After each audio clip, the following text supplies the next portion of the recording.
Sleep is one of the most anabolic things that guys frequently sleep on. Sleep is so important in muscle recovery. It helps you with memory recollection. It cleans out all the toxins. And it's probably the first thing we neglect in our modern day world. It is tough to try and do everything. It's tough to try and get your 10,000 steps a day. Try to get all your protein in. Try to be present for your family. Do work, make money for your bills. It's hard to do everything. And so sleep typically gets on the back burner.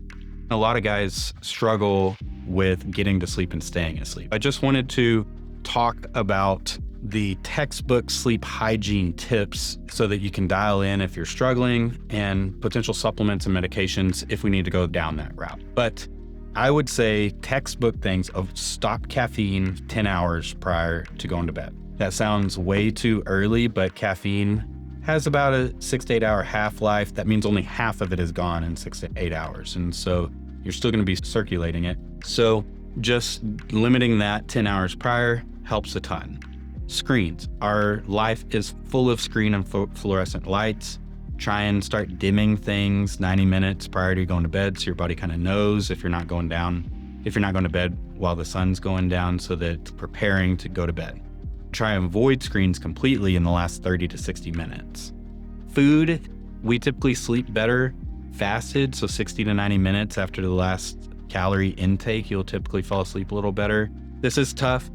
I like to go to bed on a full stomach, but it is going to make it more difficult. Showering at night typically lowers your body temperature and lets your body know that, hey, it's about time to go to bed, and can help you fall asleep a little bit easier. Use your bed only for sex and sleep. Don't hang out in your bed. Don't read in your bed. Don't watch TV in bed. All that needs to be out. The bed needs to be your body's place of, hey, this is where we rest and recover. Supplement-wise, there's a couple things I like. Melatonin is good. You don't get dependent on it. You can do high doses and it's still okay. It's made by your pineal gland and it doesn't atrophy or stop making it even with high dose. You don't have to worry about needing it for the rest of your life. It helps you fall asleep. It's not very good at helping you stay asleep. There are extended release melatonins that we can get from the compounding pharmacies that sometimes help.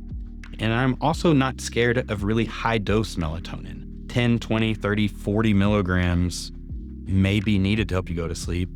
There are talks about even 50 to 100 milligrams being used for kind of anti-cancer protocols. It's anti-inflammatory and may even help with pain a little bit. I'm not sure I'm ready to recommend those high doses, but I'm definitely not scared of up to 40 milligrams nightly. Magnesium helps a lot in relaxation, and so magnesium glycinate and threonate are probably the two best in relaxation and helping sleep.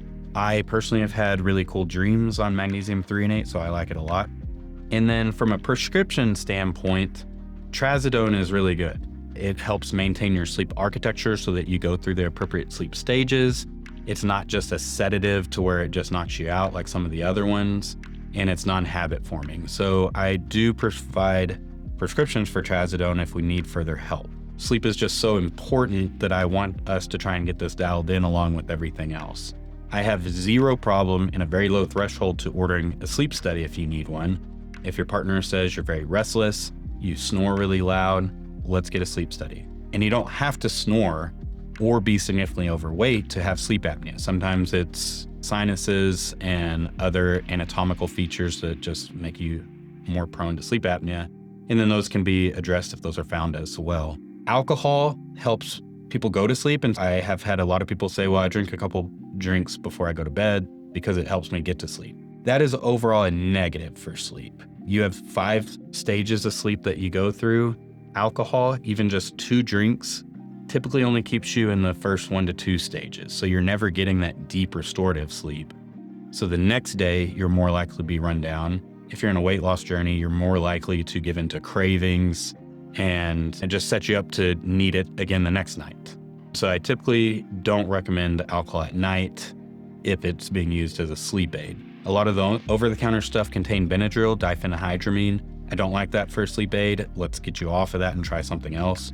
The growth hormone secretagogues are great for sleep. I'm not typically using them for a sleep aid. They just help with sleep. If you have any questions over this, of course, text or call. I just wanted to get the textbook sleep stuff out there.